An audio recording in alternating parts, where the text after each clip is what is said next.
आइए जी आज जल्दी से हम रिवाइज करते हैं introduction of cost accounting.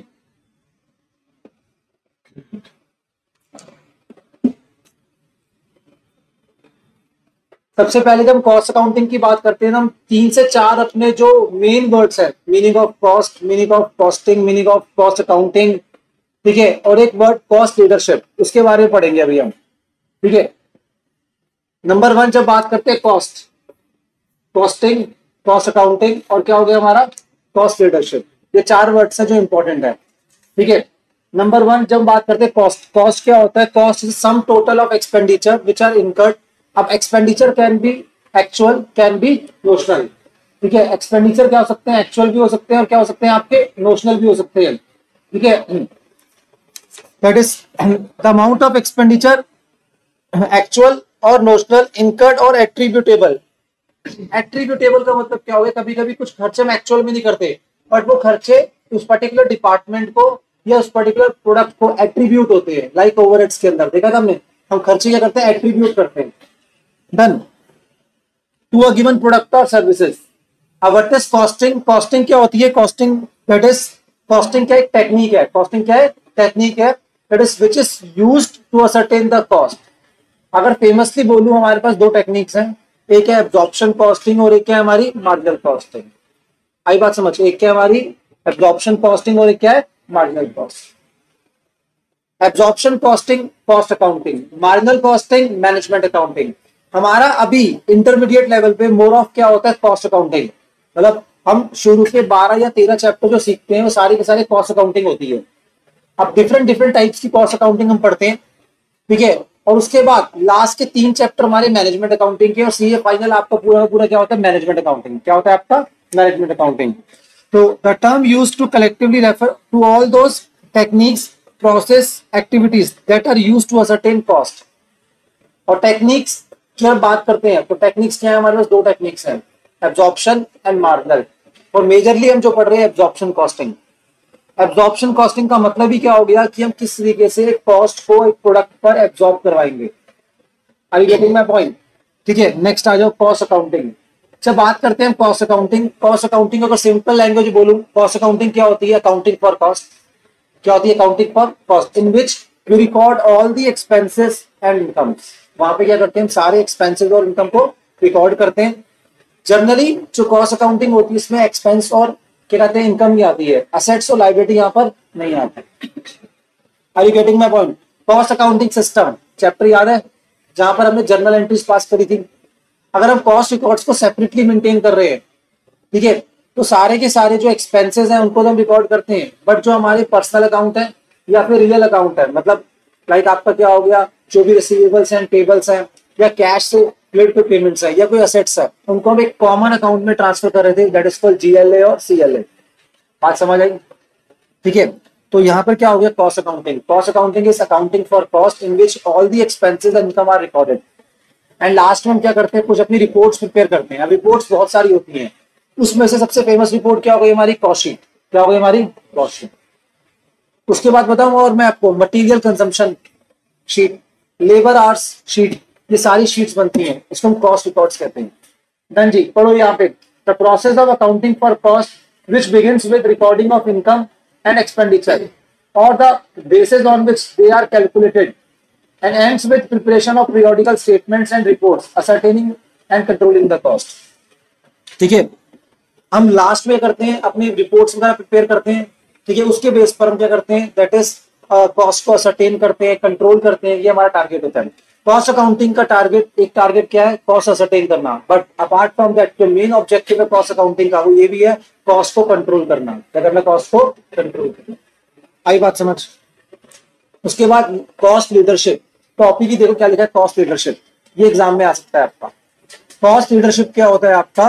That is जब आप क्या करते हो अपनी इंडस्ट्री के अंदर एक प्रोडक्ट को बना रहे हो और प्रोडक्ट को आप कम से कम कॉस्ट में क्या कर रहे हो? प्रोवाइड कर रहे हो विदाउट रिड्यूसिंग इट्स क्वालिटी या फिर यूसेज। कोई एग्जांपल देगा किसी प्रोडक्ट या सर्विस का जिसके अंदर पर्टिकुलर कंपनी की कॉस्ट लीडरशिप है? जी चलो कह सकते हैं, और बताओ, बहुत फेमस है एग्जांपल हमारे पास है कॉस्ट लीडरशिप का, पार्ले जी। चलो जी और बताओ,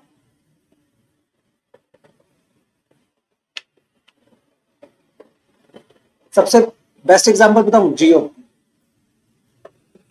उससे बड़ा कॉस्ट लीडरशिप उसने काम करा, सर्विस सेक्टर है बट क्या है, सबसे ज्यादा कॉस्ट लीडरशिप पे उसने काम करा। उसने क्या करा, दैट इज जब मार्केट में वो आया उस टाइम पे जो आपको एक महीने का डाटा, आपको 1 GB या 2 GB डाटा आपको 300-400 मिल रहा है, वही आपको पर डे के हिसाब से पे कर रहा है, मतलब दे रहा है वो, मतलब इंटरनेट लगभग लगभग आपको फ्री कर दिया उसने, कॉलिंग फ्री कर दी आपको। इससे बड़ी कॉस्ट लीडरशिप क्या होगी यहाँ पे, जहां पर आपको same level of quality provide कर रहा है और कॉस्ट है बहुत कम है। ठीक है, तो इट इम्प्लाइज प्रोड्यूसिंग गुड्स और प्रोविजन ऑफ सर्विस, खाली गुड्स नहीं है, प्रोविजन ऑफ सर्विस भी है एट लोएस्ट कॉस्ट। क्या कर रहा है, eight lowest cost while maintaining the quality to have better competitive price, that is called cost leadership। Example बढ़िया रहेगा एकदम, दैट इज एग्जांपल जियो का दे सकते हो एग्जाम में भी, कोई दिक्कत वाली बात नहीं है।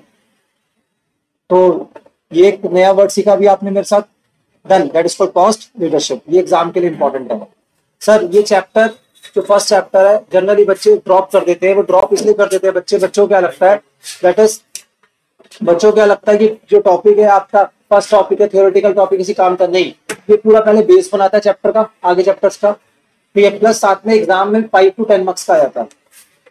तो एग्जाम में अगर 5 to 10 मार्क्स आपको स्कोर करने हैं, इस चैप्टर को बहुत अच्छे से करना पड़ेगा आपको। तो 4 वर्ड्स हमने सीखे यहाँ पे, cost, costing, cost accounting and cost leadership. Cost is what, some total of expenditure incurred that can be actual expense, that can be notional expense. ठीक है, सम total of expenses incurred that can be actual और आपका notional for production of goods और services. जो goods या services को हम produce कर रहे हैं, ठीक है, उसके लिए जो हमारा एक्चुअल एक्सपेंस है, ठीक है, सारे एक्सपेंसेस को ऐड करो तो क्या बोलते हैं, कॉस्ट आ गई। क्या आ गई, लाइक ये पेन है, अब इस पेन को बनाने की कॉस्ट आई होगी ना, दिखने में ये पेन लग रहा है छोटा सा आपको, पर बहुत सारे कॉस्ट का इसके ऊपर लोड है। ठीक है, इसके अंदर मटेरियल लगा हुआ, लेबर लगी होगी, इसके अंदर इसको बनाने में मशीन यूज हुई होगी, मशीन का डेप्रिसिएशन हो गया, गवर्नमेंट के टैक्सेस हो गए, वो भी तो होते होंगे ना, गवर्नमेंट के टैक्सेस हो गए, आपके ओवरहेड्स हो गया, इतना सारा लोड लेके पेन बेचारा बैठा हुआ है, छोटा सा पेन, इतने सारी कॉस्ट का बर्डन है इसके ऊपर, an number of cost incurred होती है एक प्रोडक्ट को बनाने में। तो इसलिए कॉस्ट अकाउंटिंग का चैप्टर हमारे लिए बड़ा इंपॉर्टेंट होता है, मतलब कॉस्ट अकाउंटिंग सब्जेक्ट हमारे लिए इंपॉर्टेंट है। आई बात समझ। उसके बाद जो कॉस्ट हम इनकर्ड कर रहे हैं, क्या वो ऑप्टिमम कॉस्ट है या नहीं है, क्या हम उस इंडस्ट्री की कॉस्ट लीडरशिप को फॉलो कर रहे हैं या नहीं कर रहे, तो उसके लिए हमें कॉस्ट कंट्रोलिंग भी देखना होता है। तो इस सब्जेक्ट मैटर के 2 ऑब्जेक्टिव्स हैं, एक तो कॉस्ट को असरटेन करना, और अपार्ट फ्रॉम दैट कॉस्ट तो आ गई आपकी, ठीक है, आप उस कॉस्ट को देखो ऑप्टिमम कॉस्ट है या नहीं है। अगर कोई वेस्टेज ऑफ कॉस्ट है, मतलब कोई वेस्टेज, मतलब कोई हमारे पास ऐसे एक्सपेंसेस है जो हमें नीड नहीं है और वो हम कर रहे हैं, उसको कंट्रोल करना, ये भी मेजर ऑब्जेक्ट होगा। आई बात समझ। कॉस्टिंग क्या एक टेक्निक है, कॉस्टिंग क्या एक टेक्निक है, a term used to collectively refer to all those techniques, process, activities that are used to ascertain cost. पर कॉस्ट किसकी, प्रोडक्ट और सर्विस की। कॉस्ट अकाउंटिंग क्या होता है, accounting for cost which begins with recording of income and expenses and ends with preparation of आपका periodical report. जैसे accounting भी होती है, पर अकाउंटिंग में सारे ट्रांजैक्शन रिकॉर्ड होते हैं, अकाउंटिंग में क्या होते हैं सारे, पर यहाँ पे क्या रिकॉर्ड हो रहा है, इनकम और एक्सपेंसेस। और last cost leadership. Cost leadership क्या बोला, इट इंप्लाइज प्रोड्यूसिंग गुड्स और provision of service at lowest cost while maintaining the quality of to have better competitive price. चलिए जी आगे बढ़ते हैं।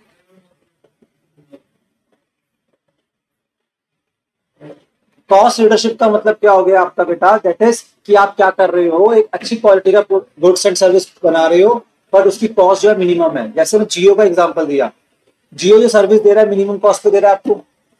अब चाहे एयरटेल हो गया या कोई और हो गया, उनकी सेम सर्विस महंगी मिल रही है आपको, पर जियो बहुत कम प्राइस में प्रोवाइड कर रहा है, that is called cost leadership. क्या बोलते हैं इसको हम, आप अपनी इंडस्ट्री के अंदर सेम टाइप की सर्विस दे रहे हो, सेम टाइप की गुड्स दे रहे हो, पर कॉस्ट क्या है उसकी बहुत कम रखी हुई है आपने। नेक्स्ट आ जाओ, एडवांटेजेस। ठीक है, सबसे पहला एडवांटेज कॉस्ट अकाउंटिंग का वो क्या है हमारा, दैट इज आपका प्रोडक्ट प्रॉफिटेबिलिटी। समझना ये चीज, आप ध्यान से देखो, जब अकाउंटिंग की बात करते हैं, अकाउंटिंग के अंदर प्रोडक्ट की प्रॉफिटेबिलिटी नहीं होती, वो बिजनेस की प्रॉफिटेबिलिटी होती है। यहाँ पे अगर हम बिजनेस के अंदर 10 प्रोडक्ट बना रहे हैं, तो 10 प्रोडक्ट की अलग अलग प्रॉफिट निकाल सकते हैं। 10 कॉन्ट्रैक्ट है हमारे पास, 10 कॉन्ट्रैक्ट का अलग अलग प्रॉफिट निकाल सकते हैं। आई बात समझ। 10 जॉब्स है हमारे पास, 10 जॉब्स की अलग अलग प्रॉफिट्स निकाल सकते हैं। तो कॉस्ट अकाउंटिंग का ऑब्जेक्टिव यही है हर प्रोडक्ट वाइज अलग से प्रॉफिट निकालना, या जॉब वाइज अलग से प्रॉफिट निकालना, या कॉन्ट्रैक्ट वाइज अलग से प्रॉफिट निकालना। उसके बाद कॉस्ट कंपैरिजन, ठीक है, अगर प्रॉपर रिकॉर्ड्स मेंटेन करोगे तो कॉस्ट को कंपेयर कर पाओगे और कॉस्ट लीडरशिप भी अचीव कर सकते हो। उसके बाद helping in cost reduction, obvious ही बात है, ठीक है, कॉस्ट रिडक्शन में आपको हेल्प कर रहा है वो। And last but not least that is determination of selling price. अगर आपके पास एग्जैक्ट कॉस्ट, प्रॉपर कॉस्ट आपके पास होगी अपनी, तो आप एग्जैक्ट सेलिंग प्राइस निकाल पाओगे। अगर आपकी कॉस्ट ही गलत निकाली है आपने ठीक से कॉस्ट को एब्जॉर्ब नहीं कराया प्रोडक्ट के ऊपर, तो सेलिंग प्राइस ठीक नहीं आ सकती।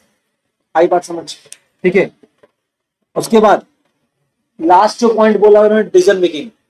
यहाँ पे जब प्रॉपर कॉस्ट रिकॉर्ड्स आपके पास आते हैं तो आप करेक्ट डिसीजन मेकिंग ले पाते हो, कोई दिक्कत। एंड उसके बाद क्या हो गया आपका कॉस्ट डिटर्मिनेशन, ठीक है, वो तो कोई दिक्कत नहीं है। डिसएडवांटेज, एक्सपेंसिव होता है क्योंकि एक सेपरेट अकाउंटेंट चाहिए, separate set of records maintain करने पड़ेंगे, तो इसलिए क्या होता है, एक्सपेंसिव, ठीक है। रिक्वायरमेंट ऑफ रिकंसिलेशन, अब आपको पता है अच्छे से, अगर आपके कॉस्ट रिकॉर्ड्स अलग है, फाइनेंशियल रिकॉर्ड्स अलग है, दोनों के प्रॉफिट्स अलग लगाएंगे, दोनों के प्रॉफिट से करने पड़ेंगे, आपको रिकंसाइल करने पड़ेंगे। डुप्लीकेट वर्क, जो फाइनेंशियल अकाउंटिंग में खर्चे रिकॉर्ड हो रहे हैं वो सेम खर्चे कहाँ रिकॉर्ड हो रही है, कॉस्ट अकाउंटिंग में भी, डुप्लीकेसी ऑफ वर्क। और उसके बाद इनएफिशिएंसी होती है कभी कभी, क्योंकि कॉस्ट अकाउंटिंग के ऊपर, ठीक है, बहुत ज्यादा रूल्स एंड रेगुलेशंस नहीं होते, बहुत लोग इसके ऊपर ध्यान नहीं देते, और ये इंटरनल पर्पस के लिए है। किसके लिए, ये इंटरनल पर्पस के लिए। तो इसलिए क्या हो गया, यहाँ पे इनएफिशिएंसी कभी कभी आ जाती है, मैनेजमेंट उतनी इंपॉर्टेंस नहीं देती इस चीज को। आई बात समझ। अगर आप ध्यान दे रहे हो, मैं बातें करते करते मैंने आपको कॉस्ट अकाउंटिंग और फाइनेंशियल अकाउंटिंग का डिफरेंस भी बताया। फाइनेंशियल अकाउंटिंग जो होती है वो पूरे ईयर के लिए होती है, और कॉस्ट अकाउंटिंग में ऐसा नहीं है, वो शॉर्ट रन भी हो सकती है, लॉन्ग रन भी हो सकती है, या जनरली शॉर्ट रन होती है। फाइनेंशियल अकाउंटिंग में प्रॉफिट आता है किसका, दैट इज पूरे बिजनेस का, यहाँ प्रॉफिट आता है प्रोडक्ट का। जो फाइनेंशियल अकाउंटिंग है इंटरनल और एक्सटर्नल पर्पस दोनों के लिए है, पर कॉस्ट अकाउंटिंग क्या सिर्फ इंटरनल पर्पस के लिए। फाइनेंशियल अकाउंटिंग जो होती है आपकी, ठीक है, उसके अंदर सारे एक्सपेंसेस, सॉरी सारे ट्रांजैक्शन रिकॉर्ड होते हैं, पर कॉस्ट अकाउंटिंग में एक्सपेंस और इनकम, और वो भी सारे रिकॉर्ड नहीं होते, आपको पता ही वाली बात। कॉस्ट अकाउंटिंग में, सॉरी फाइनेंशियल अकाउंटिंग में जो हमारे फिक्स एक्सपेंसेस है वो एक्चुअल बेस पर रिकॉर्ड होते हैं, पर कॉस्ट अकाउंटिंग में फिक्स ओवरहेड्स क्या होता है, एब्जॉर्ब बेस पर, क्या होते हैं, एब्जॉर्ब। फाइनेंशियल अकाउंटिंग में नोशनल एक्सपेंस नहीं आते, पर कॉस्ट अकाउंटिंग में नोशनल एक्सपेंस आते हैं। इतने सारे डिफरेंस क्रिएट हो गए, गलती से डिफरेंस आएगा तो आप कर दोगे। नेक्स्ट आ जाओ, टर्म्स एंड मीनिंग्स, ठीक है। कुछ टर्म्स बहुत यूज करते हैं कॉस्ट अकाउंटिंग के अंदर। सबसे पहली जो अच्छी टर्म है हमारी वो क्या है, कॉस्ट ऑब्जेक्ट। कॉस्ट ऑब्जेक्ट क्या होता है, अगर सिंपल लैंग्वेज बोलूं, बिना पढ़े बोलूं, कॉस्ट ऑब्जेक्ट कुछ भी नहीं है। जिस चीज का आप बिजनेस कर रहे हो, जो आपका मेन बिजनेस है, लाइक जो आपका प्रोडक्ट है, जो आपकी सर्विस है, वो कॉस्ट ऑब्जेक्ट है। क्या आपका वो कॉस्ट ऑब्जेक्ट। कॉस्ट ऑब्जेक्ट क्या हो गया, देखते हैं अभी। Cost object is anything for which separate measurement of cost is required, जिसके लिए एक सेपरेट मेजरमेंट ऑफ कॉस्ट निकाल रहे हो। आप इधर देखो, ध्यान देना, अगर आप जॉब कॉस्टिंग में हो तो जॉब है आपका कॉस्ट ऑब्जेक्ट है। अगर आप कॉन्ट्रैक्ट कॉस्टिंग में हो तो कॉन्ट्रैक्ट है आपकी जॉब कॉस्ट, आपकी कॉस्ट ऑब्जेक्ट है, ठीक है। तो कुछ भी हो सकता है। Cost object may be a product, may be a service, may be a project, आ गया, मे बी अ कस्टमर, कुछ भी हो सकता है, थोड़ा ब्रॉडली चले जाते हैं। कॉस्ट यूनिट, कॉस्ट यूनिट अगर सिंपल लैंग्वेज बोलो, कॉस्ट यूनिट क्या होती है आपकी, दैट इज कि लाइक आपको जब भी कोई प्रोडक्ट और सर्विस को प्रोड्यूस करते हो, अब उसकी कॉस्ट निकाली हमने, इसकी कॉस्ट 100 रुपए है। अब 100 रुपए क्या, 100 रुपए पर केजी है, पर लीटर है, ठीक है, क्या है आपका, पर यूनिट है, ठीक है। तो आपका एक एक्सप्रेशन होता है कि कैसे एक्सप्रेस करोगे इस प्रोडक्ट को, और हर एक का अपना स्टैंडर्ड रूल है, हर एक का क्या अपना स्टैंडर्ड रूल है। अगर आप एक कैब में जाओगे और कैब वाले से बोलोगे भैया कितने पैसे लोगे, तो कह रहे 15 रुपए। अब 15 रुपए क्या है, पर किलोमीटर। आप कॉल रेट की बात करोगे, कॉल रेट कैसे बताएंगे, वो पर मिनट, ठीक है। अब a physical measure or unit of product for which cost may be ascertained. The cost unit may be different from product to product or service to service. Her product और service की अलग अलग क्या होती है, कॉस्ट यूनिट्स, क्या होती है अपनी कॉस्ट यूनिट्स। कॉस्ट ड्राइवर बहुत सिंपल है, वर्ड पढ़ो, कॉस्ट ड्राइवर, कोई भी ऐसा फैक्टर जो रिस्पॉन्सिबल है उस अकरेंस ऑफ कॉस्ट के लिए। एग्जाम्पल लिया था हमने क्लास के अंदर, दैट इज आप यहां पर आते हो, आपका ट्रांसपोर्टेशन एक्सपेंस होता है, आपका ड्यूरिंग द क्लासेस कितना ट्रांसपोर्टेशन एक्सपेंस होगा, वो किस पे डिपेंड करता है, नंबर ऑफ क्लासेस के ऊपर। आई बात समझ? आप मेरा यहाँ पे इलेक्ट्रिसिटी बिल कितना आएगा, वो किस पे डिपेंड करता है, नंबर ऑफ क्लास नहीं, नंबर ऑफ आवर्स। आई बात समझ? Cost driver is a factor और variable which affects the level of cost. कोई भी ऐसा फैक्टर जो आपकी लेवल ऑफ कॉस्ट पे इफेक्ट डाल दे। Generally it is an activity which is responsible for cost. कोई भी ऐसी एक्टिविटी उस कॉस्ट की अकरेंस के लिए क्या है, रिस्पॉन्सिबल है। अब आप रेस्टोरेंट में गए खाना खाने के लिए, अब वहां पर क्या होगा, जितने नंबर ऑफ गेस्ट आप जाओगे, ठीक है, उस पर डिपेंड करता है ना कितना वहां खर्चा आएगा। सिंपल डायरेक्ट कोरिलेशन, कितना आप खाना खाओगे उस पर डिपेंड करता है। तो ये हो गया आपका कॉस्ट ऑब्जेक्ट, कॉस्ट यूनिट, और क्या हो गया, कॉस्ट ड्राइवर। डन। इसके बाद methods of costing. Single costing, जब कॉस्ट शीट बनाते थे तो हम क्या बनाते थे, कॉस्ट शीट, वो सिंगल या आउटपुट कॉस्टिंग कहते हैं। जहां पर हम एज्यूम कर रहे हैं हमारा जो प्रोडक्ट है वो सीरीज में प्रोड्यूस होता जा रहा है और हम कॉस्ट पर यूनिट निकाल रहे हैं। क्या निकाल रहे हैं, cost per unit. Batch costing याद है आपको, जहां पे बैचेस में प्रोड्यूस कर रहे हैं, जहां पर एक लिमिट है कि एक बारी में हम कितना प्रोड्यूस करेंगे। ऑप्टिमम बैच का साइज क्या होगा, इकोनॉमिक बैच क्वांटिटी। इसके बाद जॉब कॉस्टिंग पता है हमें, कॉन्ट्रैक्ट कॉस्टिंग पता है हमें, ठीक है। प्रोसेस कॉस्टिंग, प्रोसेस कॉस्टिंग में क्या होता है, हम क्या करते हैं, एक प्रोडक्ट को एक सिंगल सेट में कंप्लीट नहीं करते, सीक्वेंस चलता है। लाइक हम एक डिपार्टमेंट से दूसरे डिपार्टमेंट जाएंगे, दूसरे तीसरे डिपार्टमेंट जाएंगे। लाइक मैं एग्जांपल देता हूँ शर्ट का, ठीक है, हमें शर्ट बनानी है, तो एक डिपार्टमेंट में क्या हो रहा है, सिर्फ शर्ट की कटिंग हो रही है, एक में क्या हो रहा है, स्टिचिंग हो रही है, एक में क्या हो रहा है, उसकी पैकेजिंग हो रही है। तो 3 प्रोसेस हो गए। क्या हुआ, 3 प्रोसेस। हर प्रोसेस में अपना मटेरियल है, हर प्रोसेस में अपनी क्या लेबर है। That is called process costing. क्या बोलते हैं इसको, ऑपरेटिंग कॉस्टिंग कुछ नहीं है, सर्विस कॉस्टिंग। क्या हमारी, सर्विस। कॉस्ट अकाउंटिंग प्रोडक्ट पे भी लगती है और किस पे लगती है, service. These all are the method of costing. क्या हमारी ये मल्टीपल कॉस्टिंग, मतलब कोई भी ऐसा बिजनेस जिसमें ऊपर वाले कोई भी 2 या 3 मेथड लग रहे हैं। लाइक आप सिंगल कॉस्टिंग भी यूज कर रहे हो और आप जॉब कॉस्टिंग भी यूज कर रहे हो। मैं बैग्स भी बनाता हूं, याद करो, और कोई मेरे पास ऑर्डर आता है कस्टमर से, उसका भी बैग प्रोड्यूस कर देता हूं। सिंगल कॉस्टिंग भी यूज हो रही है और क्या हो रहा है मेरा, cost. Techniques of costing, marginal costing, absorption, ये 2 बड़ी बड़ी टेक्निक्स हैं, सबको पता होना चाहिए, ठीक है। तो टेक्निक्स ऑफ कॉस्टिंग क्या होती है, मार्जिनल कॉस्टिंग, और क्या हो गया आपका, एब्जॉर्प्शन कॉस्टिंग। यूनिफॉर्म कॉस्टिंग मतलब क्या हो गया, जब एक इंडस्ट्री के अंदर सारी फर्म्स सेम टेक्निक यूज करती हैं तो क्या बोलते हैं, यूनिफॉर्म कॉस्टिंग।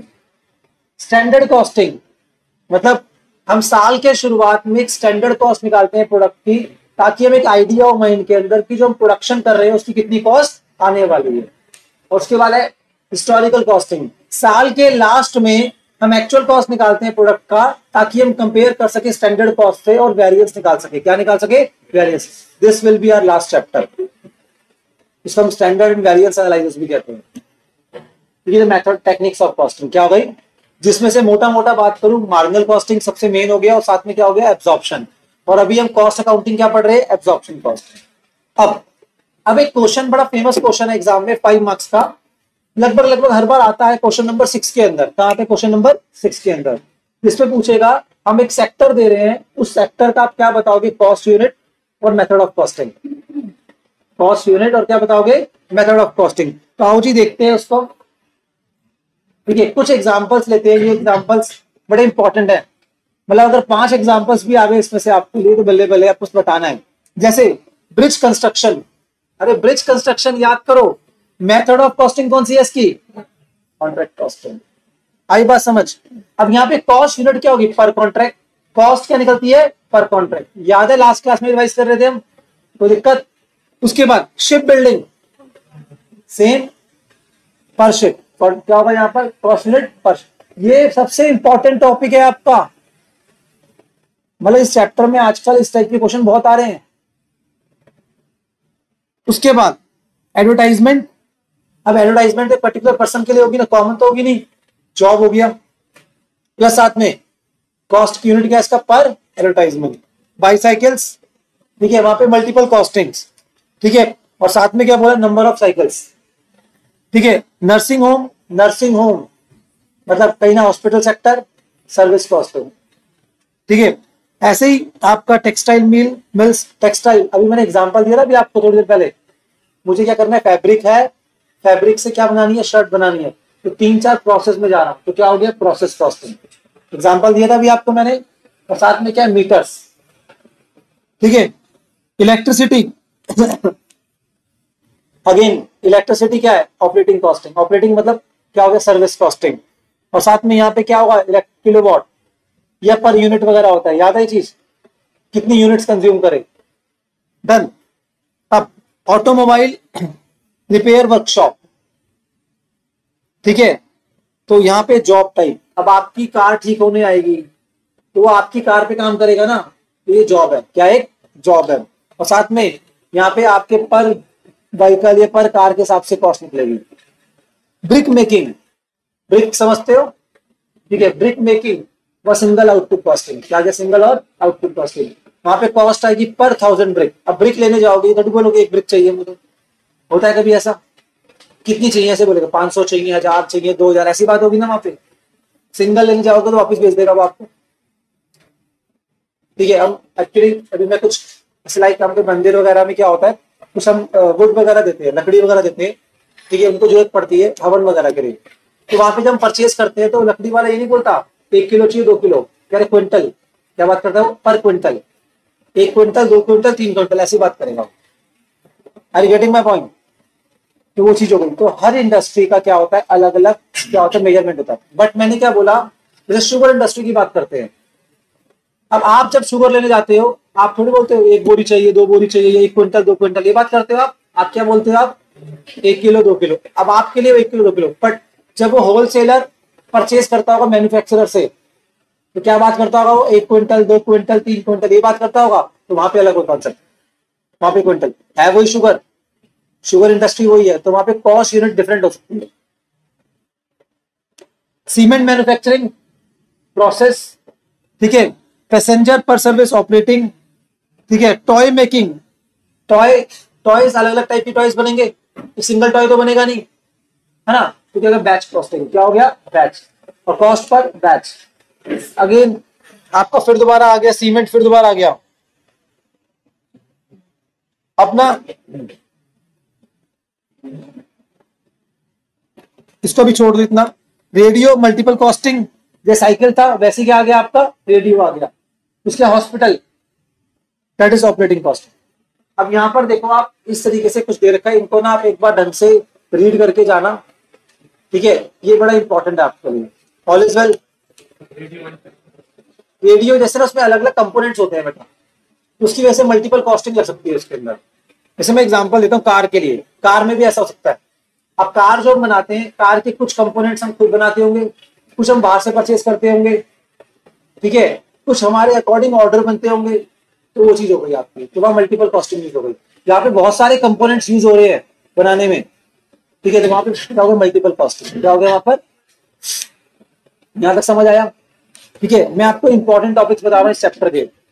उसके बाद responsibility centre, one of the most important question, ठीक है, cost centre, revenue centre, profit centre, और क्या हो गया, इन्वेस्टमेंट सेंटर। पहले एक बात कर लेते हैं चारों के बारे में। सर क्या बात करेंगे, जो कॉस्ट सेंटर है उसके लिए जो रिस्पॉन्सिबल होगा वो पर्सन भी हो सकता है कोई, याद है, लोकेशन भी हो सकती है और इक्विपमेंट भी हो सकता है। जो रेवेन्यू सेंटर है उसमें पर्सन हो सकता है या लोकेशन हो सकती है। प्रॉफिट सेंटर में पर्सन हो सकता है, लोकेशन, पर इन्वेस्टमेंट में खाली क्या है, पर्सन। चलो जी आओ जी देखते हैं। Cost centre is a defined as a person. Cost centre एक पर्सन भी हो सकता है, मतलब एम्प्लॉय, मतलब क्या हो गया, एम्प्लॉय। लोकेशन भी हो सकता है, मतलब ब्रांच। और एन आइटम ऑफ इक्विपमेंट, मतलब मशीन आवर रेट, याद है, ठीक है, और combination of these for which cost is ascertain for the purpose of controlling. भाई एक एम्प्लॉय के ऊपर कितना खर्चा आ रहा है, मुझे चेक करना है, पर चेक क्यों करना है, ताकि मैं चेक कर सकूं क्या दैट इज कि कितनी कॉस्ट आई है, कैसे मैं कंट्रोल करूंगा उस कॉस्ट को। उसके बाद revenue centre, revenue centre can be a person और लोकेशन, ठीक है, which are responsible for generation of revenue that is sales department. क्या हो गया हमारा, sales department. Profit centre a person और लोकेशन, फिर दोबारा, ठीक है, which are accountable for both generation of revenue as well as incurrence of expenditure.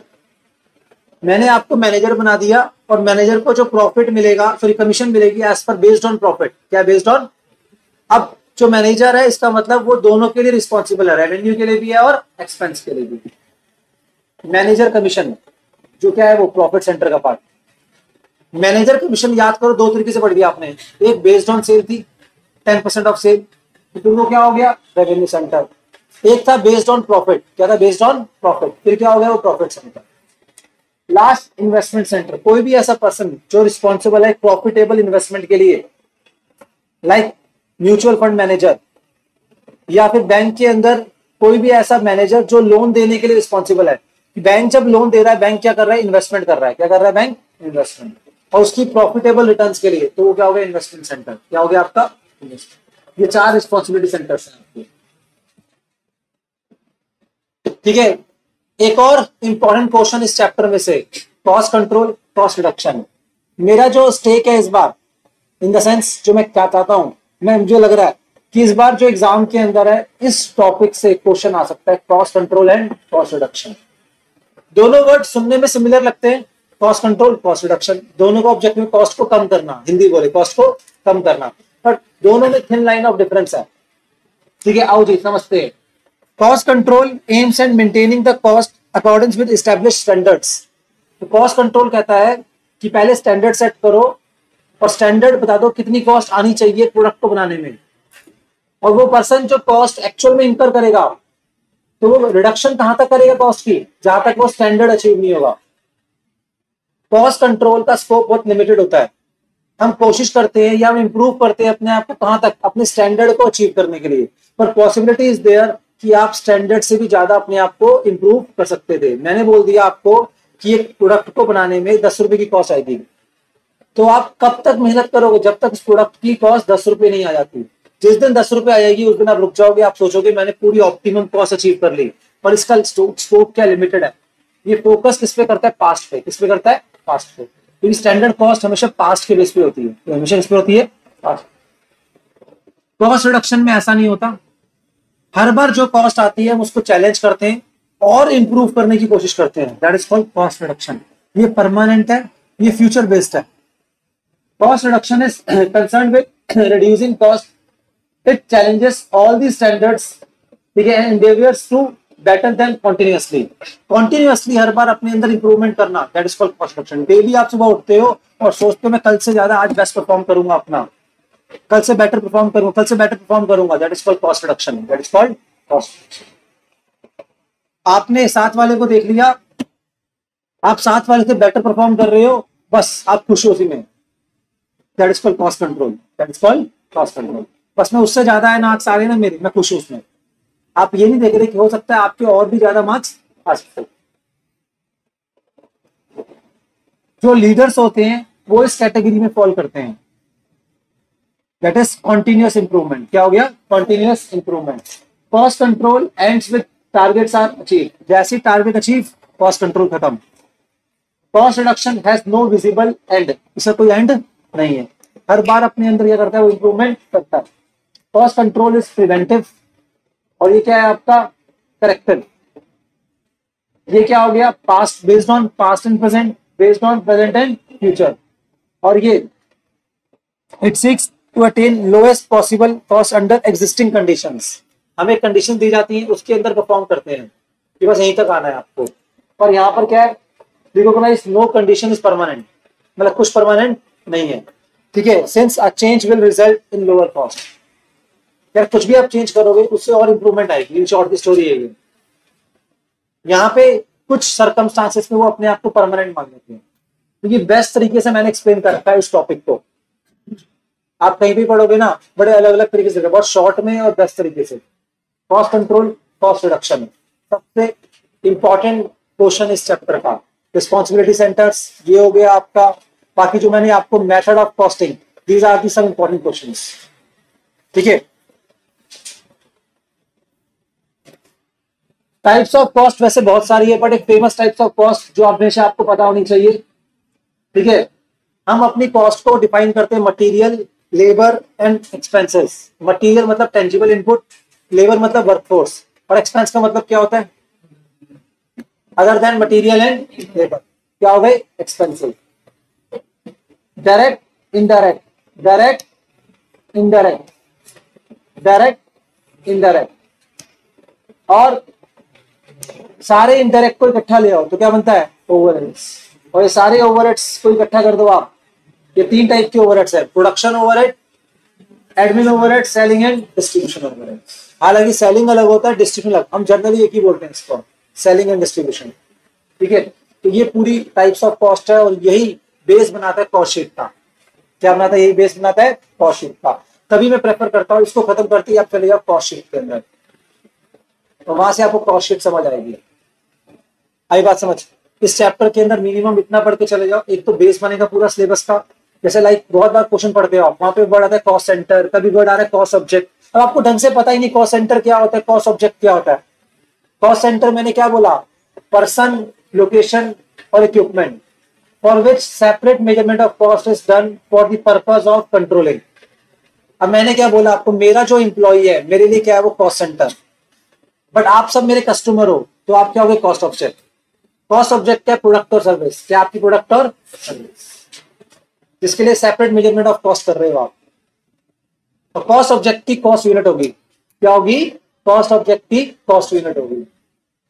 और जब आप प्रोडक्ट बना रहे हो तो कोई मेथड ऑफ कॉस्टिंग यूज कर रहे होगे। क्या कर रहे होगे? Method of costing. और इसी के ऊपर क्वेश्चन यूज होता है कि किस इंडस्ट्री में क्या मेथड ऑफ कॉस्टिंग है और क्या है आपका कॉस्ट यूनिट है।